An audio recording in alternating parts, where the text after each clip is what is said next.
everyone, happy day 319. This morning I decided to skip the rosary at church and just go to Mass because it's so hard for me to get out of the house when the boys are home, and I knew I was going to say it tonight with Billy. At church, while I was kneeling down praying before Mass started, it dawned on me that I missed adoration yesterday. Around lunchtime yesterday afternoon, I drove past the church, saw all the cars there, and realized it was Wednesday, my adoration day. I said to myself, I will go later today, but when later came, I forgot about it. That's what happens to me when I'm off my schedule. I get distracted by the things of this world. Soon enough, school will be here and I will be back to my routine. In the gospel today, we hear all about forgiveness. Jesus tells the disciples the story of a servant that owed his master a lot of money. The servant said, "Be patient with me, and I will pay you back in full." Instead of putting the servant in jail, the master, moved with compassion, let the servant go and forgave his loan.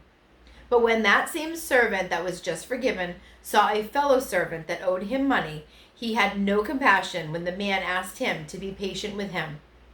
When the master found out, he said, "You wicked servant, I forgave you your entire debt because you begged me to. Should you not have had pity on your fellow servant as I had pity on you?" He was then put into jail. How easy it is for us to ask for forgiveness and feel as though we should be forgiven, but how hard it is for us to offer the same forgiveness to another. Father's homily today was one of his short but right to the point ones. He asked us in one sentence, who is God calling you to forgive? As I sat there thinking about who I need to forgive, I realized that I don't necessarily have a hard time forgiving someone, but what I do have an incredibly hard time with is offering them grace. I have very high standards for myself, whether it be professionally, personally, or all over the board. I have a very difficult time not putting those expectations upon others. I can make it almost nearly impossible for others, including myself, to live up to my standards. But the truth is that God is the only one with the highest standards, and I nor anyone else will ever meet them. It's only by His grace that I measure up.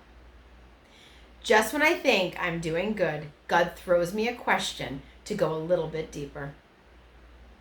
I hope all of you out there have a blessed day 319.